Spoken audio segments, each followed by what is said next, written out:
learning on Pixlr will still translate very well for you when we get into Photoshop. So for our virtual design, pretty simple here. After studying all the stuff we did the last week, I'm just going to give you a portrait assignment. Tell a story through a portrait, facial expressions, body language, setting. I want you to choose one person to photograph. So maybe it's a parent, maybe it's a sibling. You decide, neighbor, best friend. But decide, pick something. You know, what am I trying to communicate? So, Gabriel, I'm just thinking off the top of my head because I'm remembering one of your stories you did last year of your mom being an author.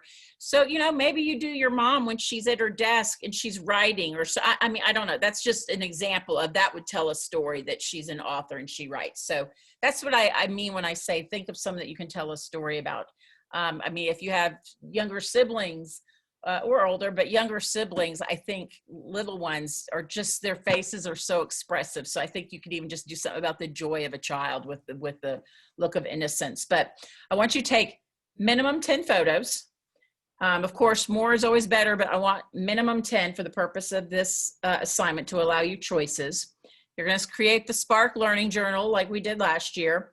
Include the 10 that you're choosing from in a photo grid, and then select your one feature image that you'll pull out and show separately, and say why you selected that. So again, just a reminder on the Learning Journal, here's what we're looking for: title, page name, synopsis, what you choose to photograph, explanation why, and then your written reflection. I made this very simple little one for the new people, because they did this similar assignment, to show kind of what I'm looking for. So photography, Ms. Roush, you could do portrait photography, little introduction, portrait photography. And again, I didn't, because I was just doing this for the purposes of examples, I couldn't find 10 of one person, but these were portraits I took in college. And again, I don't have 10 here. But anyway, so I put them in the collage.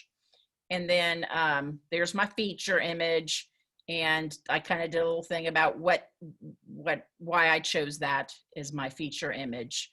And then this is where you would do your final reflection. So with that, and I think I gave you a week to do this. Any questions about that assignment? The main thing what I want you all to do is, after you take your photos, but I hope that you take those early on, like today, tomorrow, because I really want you to get in with the editing software and play around with it.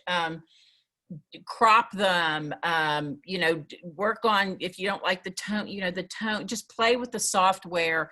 And have fun with playing with the photos. So I'm not looking for, and I'm actually with that in mind, and I'm saying that out loud, I do need to adapt that a little bit. I want you to play with the software. So if you want to do some manipulation with it, you want to do some contrast or anything like that on your photos, please do that, because you all are advanced and I want you to start playing with the tools of the software. So I'll add that to the assignment to make that a little bit more clear, because the first years we're just taking the photos and posting them. They're not using software yet. So any questions about that assignment?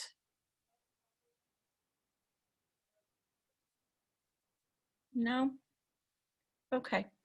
All right. So again, reminder, tomorrow we don't meet, or Wednesday. But Wednesday, I am available. So that's the day I don't have any Zooms. So if you need to pop in and you have a question about either of these assignments, pop in. I'll have the Zoom open. If I don't answer immediately, maybe I've stepped away, come back, shoot me an email like, hey, I'm wanting to meet with you. Or just shoot me an email if it's an easy question. And then we'll meet back again Thursday. Okay, does that sound good?